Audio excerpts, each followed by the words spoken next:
कहते हुए अपनी बात को समाप्त करता हूं। धन्यवाद। जय हिंद। एन.के. प्रेमचंदन जी बोलना चाहते हैं आप? अधीर रंजन जी आप बोलना चाहते हैं? और कोई मान्य सदस्य बोलना चाहता है? माननीय मंत्री जी।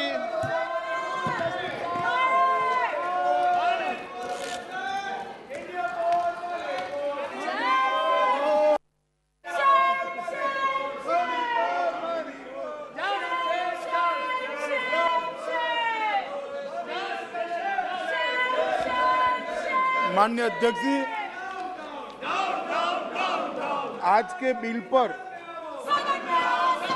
2-3 सदस्यों ने अपने अपने विचार रखे हैं।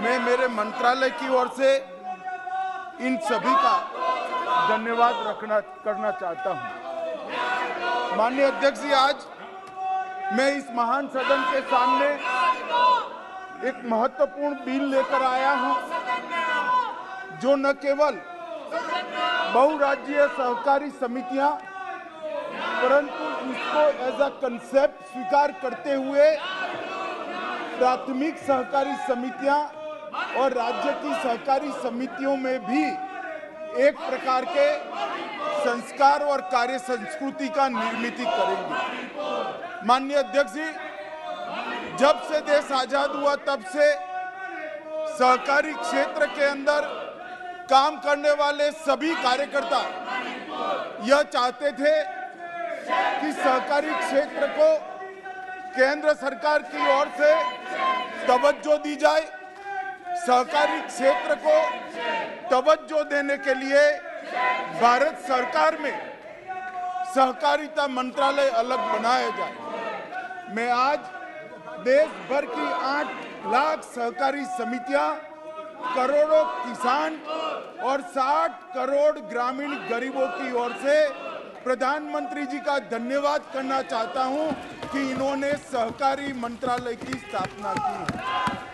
माननीय अध्यक्ष जी, सहकारिता क्षेत्र हमारे देश में लगभग 115 साल पुराना है और सहकारिता क्षेत्र ने कई ऐसे महत्वपूर्ण उपक्रम देश को नजीर किए हैं जो आज लाखों लोगों को रोजगारी दे रहे हैं। मैं कुछ उदाहरण जरूर देना चाहूंगा।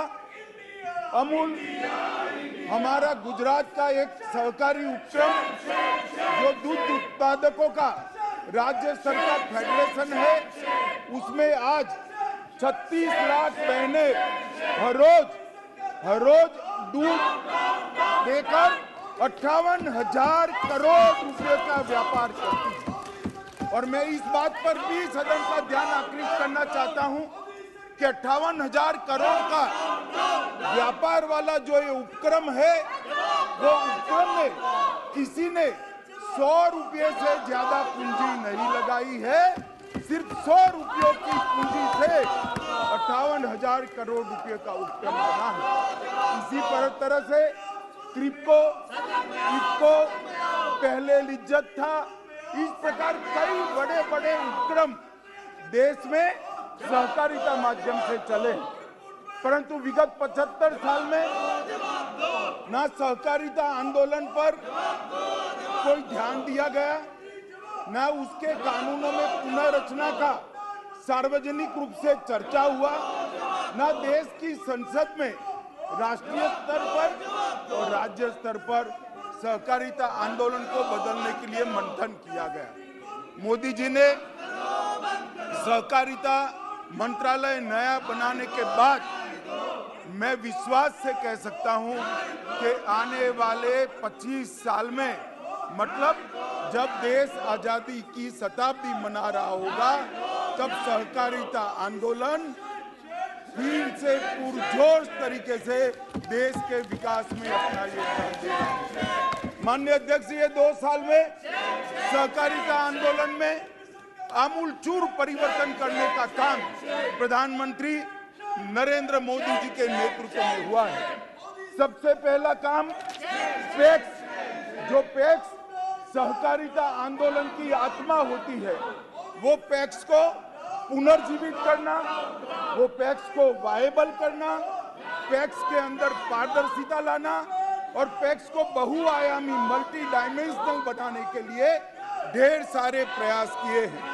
अगर पैक्स में पारदर्शिता लानी है, पैक्स को आधुनिक बनाना है, तो उसकी सबसे पहली जरूरियात थी कि पैक्स का कंप्यूटराइजेशन किया जाए। माननीय अध्यक्ष जी, ये मंत्रालय बनने के बाद पहली कैबिनेट नोट मोदी जी ने हमारे मंत्रिमंडल में अप्रूव की। 63,000 पैक्स को 2500 करोड़ रुपया देकर संपूर्ण भारत के पैक्स का कंप्यूटराइजेशन करने का काम किया है। और मैं ये कहना चाहता हूं माननीय अध्यक्ष जी, पैक्स के कंप्यूटराइजेशन से पैक्स डिस्ट्रिक्ट कोऑपरेटिव बैंक के साथ जुड़ेंगे, स्टेट कोऑपरेटिव बैंक के साथ जुड़ेंगे और साथ में नाबार्ड के साथ भी सीधा उनका जुड़ाव हो जाएगा। ऑडिट की प्रक्रिया संपूर्ण रूप से ऑनलाइन होगी और सिस्टम इंटीग्रेटर फाइनल होने के बाद पैक्स कई प्रकार के नए व्यवसायों में जुड़ेंगे, जिससे इसकी वायबिलिटी में बहुत बड़ा फायदा होना चाहिए। माननीय अध्यक्ष जी, हमने दूसरा काम किया, पैक्स के लिए एक मॉडल बायलॉज बनाकर सभी राज्यों को भेजा गया। जैसे पैक्स राज्य सरकार के सहकारिता कानून में आते हैं, परंतु सहकारिता मंत्रालय ने एक मॉडल कानून बनाया और सभी राज्यों को एडवाइजरी के रूप में भेजा। मुझे आनंद है कि बंगाल और केरल छोड़कर सभी राज्यों ने इसको स्वीकार कर लिया और आज देश भर के पैक्स एक ही कानून से मान्यवर चल रहे हैं। पैक्स अब डेयरी भी बन पाएंगे, पैक्स अब मछुआरा समिति भी बन पाएंगे और पैक्स ढेर सारे काम करेंगे। माननीय अध्यक्ष जी, हमने अब एफपीओ जो पहले private limited company, partnership company और प्रोप्राइटरशिप तक सीमित था, अब पैक्स एफपीओ का भी काम करेगा और 1100 पैक्स एफपीओ के नाम से रजिस्टर हो चुके हैं। माननीय अध्यक्ष जी, मोदी जी ने एक प्रकार से 13 करोड़ गरीबों को गैस का सिलेंडर दिया है। ढेर सारे सिलेंडर देने के कारण बहुत सारी वितरण करने वाली संस्थाओं की जरूरत खड़ी हुई है। अब पैक्स नए बायलॉज के हिसाब से एलपीजी का वितरण का काम भी पैक्स कर पाएंगे। माननीय अध्यक्ष जी, मोदी जी देश के 60 करोड़ गरीबों को प्रति माह प्रति व्यक्ति 5 किलो अनाज फ्री ऑफ कॉस्ट दे रहे हैं। इस रिटेल आउटलेट पर भी अब पैक्स का अधिकार होगा और पैक्स रिटेल आउटलेट भी बन पाएंगे। माननीय अध्यक्ष जी, नरेंद्र मोदी जी ने 60 करोड़ लोगों के लिए जेनरिक दवाइयों के दुकानें खोली है, जिसको जन औषधि केंद्र के नाम से पूरा देश जानता है। ये जन औषधि केंद्र पहले पैक्स नहीं चला पाते थे, अब पैक्स जन औषधि केंद्र भी चला पाएंगे। माननीय अध्यक्ष जी, रुपे क्रेडिट कार्ड पहले पैक्स और डिस्ट्रिक्ट कोऑपरेटिव बैंक के लिए नहीं था, अब विगत महीने जो निर्णय हुआ है, इससे रुपे क्रेडिट कार्ड और डेबिट कार्ड दोनों पैक्स के मेंबरों को दिए जाएंगे। माननीय अध्यक्ष जी, मोदी जी ने 60 करोड़ गरीबों के लिए हर घर में नल से जल का कार्यक्रम किया है।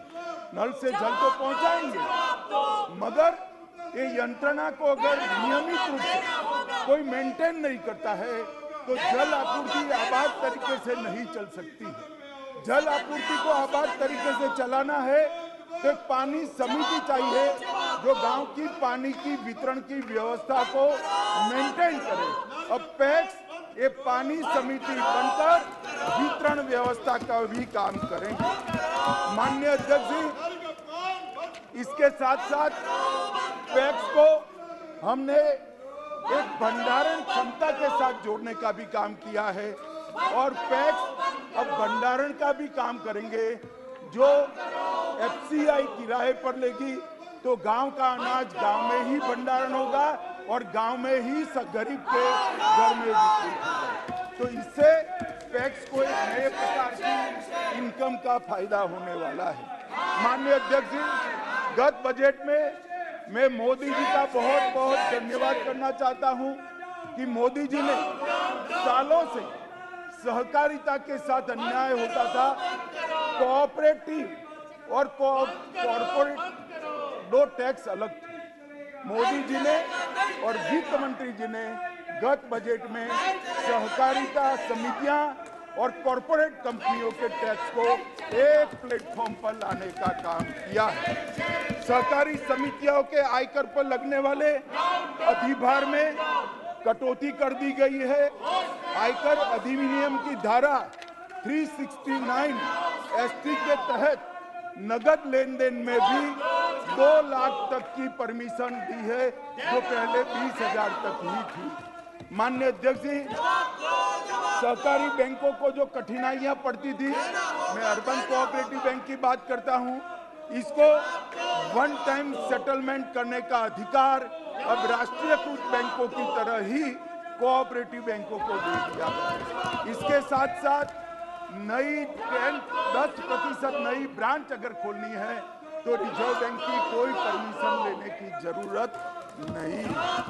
माननीय अध्यक्ष जी, पीएसएल लक्ष्यांकों के प्रति भी समय सीमा 3 साल तक बढ़ाने का काम किया है, जिससे अर्बन कोऑपरेटिव बैंकों को बहुत बड़ा फायदा होगा। आरबीआई में अर्बन कोऑपरेटिव बैंकों के समस्याओं के लिए एक नोडल अधिकारी को भी नामित किया गया है।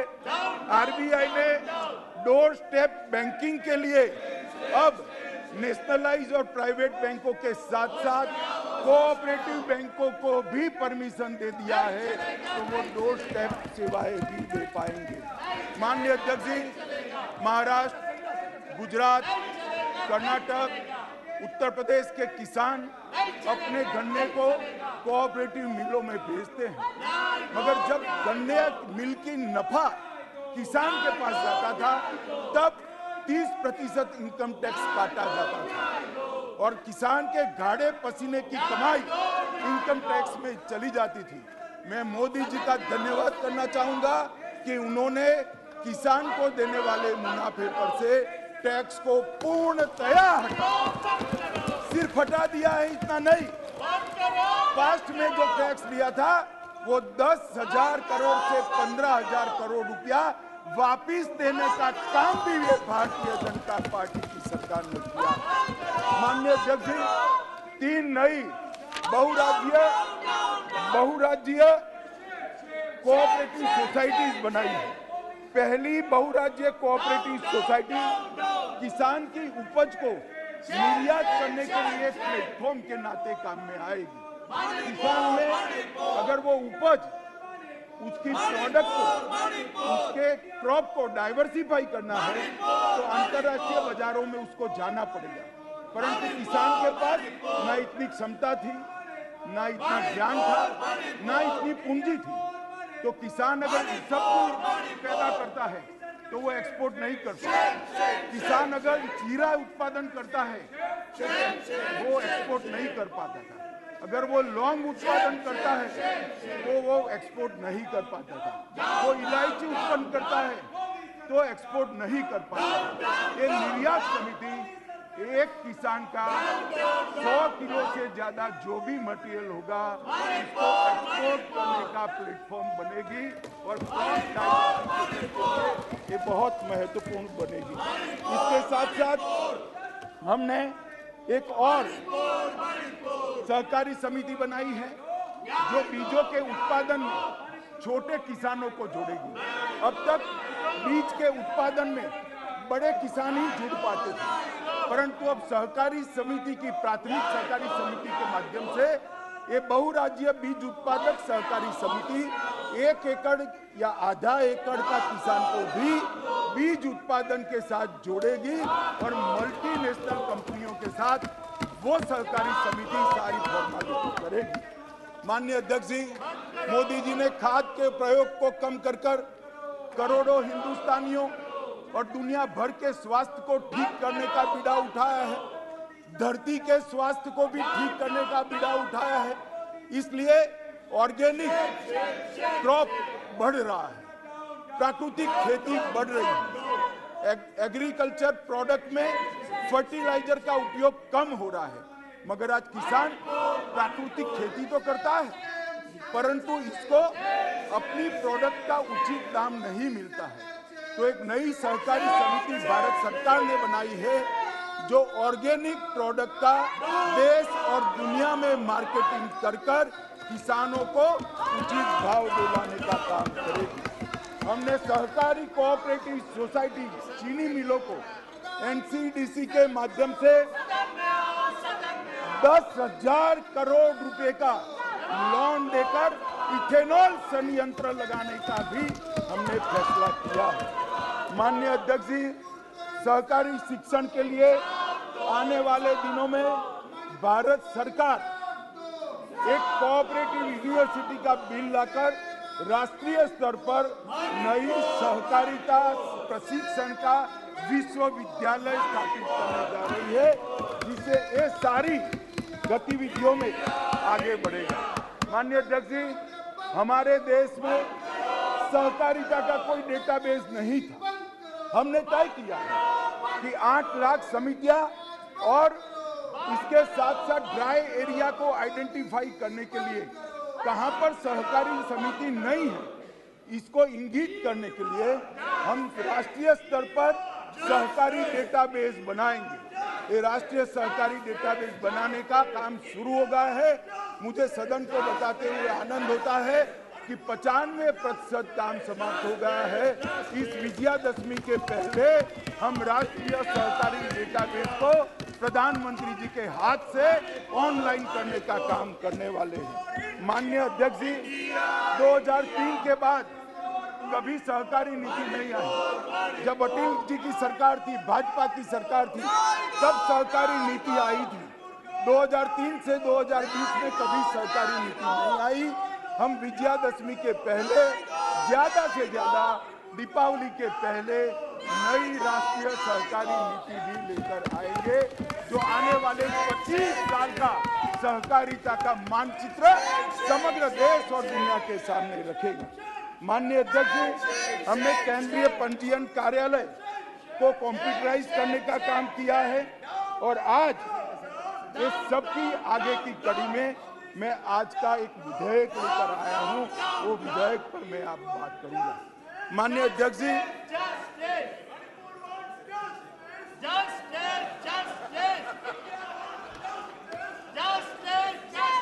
जोर से बोलो, जोर से। माननीय अध्यक्ष जी, मैं आपके माध्यम से समग्र देश को कहना चाहता हूं कि मोदी जी ने इस देश के 60 करोड़ गरीबों को इस 9 साल में गरीबी से मुक्त करने का बहुत बड़ा यज्ञ शुरू किया है। ये कांग्रेस पार्टी का नारा था, गरीबी हटाओ। उन्होंने गरीबी नहीं हटाई, गरीब को हटाने का काम। गरीबी हटाने का काम इस देश के प्रधानमंत्री नरेंद्र मोदी जी। नरेंद्र मोदी जी ने इस देश के गरीब को बैंक अकाउंट देकर अर्थतंत्र के साथ जोड़ा। नरेंद्र मोदी जी ने हर गरीब को गैस देकर महिलाओं को धुएं से बचाया। मोदी जी ने हर गरीब को शौचालय देकर महिलाओं का सम्मान किया। मोदी जी ने हर गरीब के घर में बिजली पहुंचाकर उसको उजाला देने का काम किया। मोदी जी ने हर गरीब को 5 लाख तक की स्वास्थ्य की सुविधाएं फ्री ऑफ कॉस्ट कर दी। मोदी जी ने हर गरीब को प्रति माह 5 किलो प्रति व्यक्ति अनाज फ्री ऑफ कॉस्ट देकर उसको कल क्या खाना है इसकी चिंता से मुक्त कर दिया। मोदी जी ने वजीफा बढ़ाकर बच्चों को शिक्षा की व्यवस्था की और गांव के अंदर सारी सुविधाएं खड़ी। अब जरूरत है उसको रोजगारी देने। माननीय अध्यक्ष जी, जिसके पास पूंजी नहीं है उसको रोजगारी कैसे मिलेगी? उसको रोजगारी मिलने का एकमात्र जरिया है किसानी और कोऑपरेटिव मूवमेंट। और किसानी और कोऑपरेटिव मूवमेंट को ज्यादा स्ट्रेंथी करने के लिए नरेंद्र मोदी जी ने ये सहकारिता आंदोलन की मजबूती के लिए सहकारिता मंत्रालय बनाया है। माननीय अध्यक्ष जी, आज मैं जो बिल लेकर इस सदन के सामने उपस्थित हुआ हूं, इस बिल के बारे में अब मैं बात करना शुरू कर रहा हूं। माननीय अध्यक्ष जी, हमारे राज्य में, देश में एक बहुराज्य सहकारी कोऑपरेटिव सोसाइटी एक केंद्र का विषय है। माननीय अध्यक्ष जी, हमारे देश में एक बहुराज्य सहकारी समिति केंद्र का विषय है। माननीय अध्यक्ष जी, सालों से 97वां संविधान संशोधन अटल जी कर गए थे, मगर किसी ने 97वें संशोधन को लागू नहीं किया। नरेंद्र मोदी जी ये मल्टी स्टेट कोऑपरेटिव सोसाइटी में पारदर्शिता, जवाबदेही और उसका मुनाफा बढ़े, इसलिए ये बिल को पारित किया है कैबिनेट में, जो आज मैं इस सदन के सामने लेकर आया। माननीय अध्यक्ष जी, जो सहकारी मल्टी स्टेट कोऑपरेटिव सोसाइटी विधेयक लेकर मैं आया हूं, इसकी धारा 45A से L वो निर्वाचन सुधारों के लिए। माननीय अध्यक्ष जी, हमारे यहाँ अक्सर फरियादें होती थी कि सहकारिता में राजनीतिक हस्तक्षेप होता, सरकार किसी भी दल की हो, मगर राजनीतिक हस्तक्षेप की फरियादें होती थी। अब हम एक 45 और 45A से L तक में एक प्रोविजन लेकर आए हैं, जो चुनाव आयोग बनाने का प्रोविजन है। निर्वाचन प्राधिकरण बनाएगा, जो स्वतंत्र रूप से चुनाव करेगा, तो इससे सरकारी दखल कम हो जाएगी। निर्वाचन प्राधिकरण के सभापति की जो शक्तियां हैं, वो लगभग चुनाव आयुक्त के समकक्ष कर दी गई है, इससे सरकार का दखल नहीं रहेगा। माननीय अध्यक्ष जी, हमने इसके साथ साथ तय किया है कि बोर्ड की 1/3 संख्या अगर खाली हो जाती है तो फिर से चुनाव करना पड़ेगा। माननीय अध्यक्ष जी, हमने इसके साथ साथ एक सुधार लेकर आए हैं कि बोर्ड की बैठकों में अनुशासन, सहकारी समितियों के कार्यलाभ और धारा 50 अध्यक्ष, उपाध्यक्ष और बोर्ड के सदस्यों को 3 माह के अंदर एक बोर्ड मीटिंग बुलाने के लिए कंपल्सन करेगा। माननीय अध्यक्ष जी, उपसभापति या सभापति ये बोर्ड नहीं बुलाते हैं, तो हमने तय किया है कि सीईओ की जिम्मेदारी होगी कि बोर्ड बुला ले और मीटिंग में नियमित हो जाए। कई बार बहुमत खो देने की स्थिति में कई बार मीटिंग ही नहीं बुलाई जाती। अब ऐसा नहीं कर पाएंगे और सीईओ द्वारा मीटिंग बुलाने के लिए अगर 3 मास में मीटिंग बुलाई है, फिर भी 50% सदस्य लीक कर देंगे तो कंपलसरी मीटिंग बुलानी पड़ेगी। माननीय अध्यक्ष जी, सहकारी सोसाइटी के शासन में पारदर्शिता लाने के लिए इक्विटी शेयर धारक को बहुमत का प्रावधान भी हमने सुधारा है। सदस्यों में अनुशासन धारा 30 के द्वारा कोई भी सदस्य अगर गैर रीति के कारण निष्कासित हुआ है तो पहले वो फिर से चुनाव लड़ सकता था। अब 3 साल तक वो चुनाव नहीं लड़ पाए। माननीय अध्यक्ष जी, हमने इस सहकारी समितियों में एक एससी या एक एसटी और एक महिला, इसको रिजर्वेशन देने का काम किया है, जिससे एसटी, एससी और महिलाओं का प्रतिनिधित्व इसके अंदर बढ़ेगा। माननीय अध्यक्ष जी, निर्देशक बोर्ड में पारदर्शिता लाने के लिए कंकरेंट ऑडिट की हमने व्यवस्था की है। 500 करोड़ से ज्यादा जिसका टर्नओवर है वो सारी सहकारी समितियों को कंपलसरी कंकरेंट ऑडिटर रखना पड़ेगा और वो ऑडिटर आरबीआई की पैनल से ही रख पाएंगे। माननीय अध्यक्ष जी, विभिन्न संवैधानिक अपेक्षाओं का अनुपालन न करने के लिए अगर बोर्ड के मेंबर नहीं करते हैं तो धारा 43 से उसको बोर्ड के मेंबर रहने के लिए अयोग्य घोषित करना है। माननीय अध्यक्ष जी, मैं भी सहकारिता आंदोलन से जुड़ा हुआ हूं। सहकारिता आंदोलन में बहुत सारा आरोप लगता था कि जो लोग सहकारिता समिति चला रहे हैं वही लोग अपने चाचा, मामा, चाचा का बेटा, भाई, साला, साली उसको नौकरी देते थे।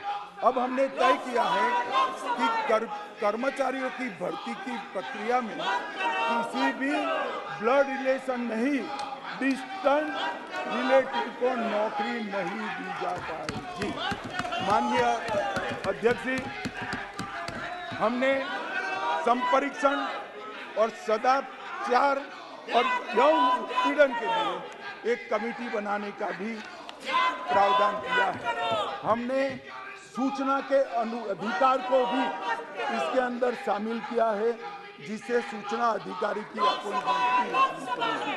माननीय अध्यक्ष जी, धारा 72(3)(a) में हमने रिजर्व बैंक के रेगुलर पैनल से ही सादा ऑडिटर और कंकरेंट ऑडिटर को रखने का प्रावधान किया है। माननीय अध्यक्ष जी, हमने पूंजी बढ़ाने के लिए भी कई सारे उपाय किए हैं।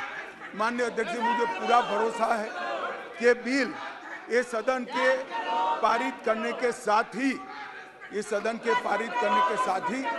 देश के सहकारिता आंदोलन में एक नए युग की शुरुआत होगी और बहुत बड़ा परिवर्तन आने वाले दिनों में होगा। मैं समझ सकता हूं अभी जो नारे लगा रहे हैं उनको ना सहकार में इंटरेस्ट है, ना सहकारिता में इंटरेस्ट, ना दलितों में इंटरेस्ट है, ना महिलाओं के कल्याण में इंटरेस्ट है। तो उनके नारे लगाना बहुत स्वाभाविक है। मगर मैं फिर से कहना चाहता हूं, मैंने आज दोनों सदन के विपक्ष के नेता को पत्र लिखा है कि कितनी भी लंबी चर्चा के लिए मैं तैयार हूं। सरकार को कोई डर नहीं है। चर्चा जिसको करनी है मणिपुर पर, वो चर्चा करने आए। हमें कुछ छुपाना नहीं है। हमने दोनों विपक्ष के नेताओं को मैंने आज पत्र लिखा है। मैं कहता हूं कि जनता आपको देख रही है, चुनाव में जाना है, जनता के खौफ को ध्यान में रखे और मणिपुर जैसे संवेदनशील इश्यू पर चर्चा के लिए उचित माहौल सदन में बनाइए, ऐसी मेरी विनंती है। आपका धन्यवाद। प्रश्न ये है कि विधेयक पर विचार किया जाए।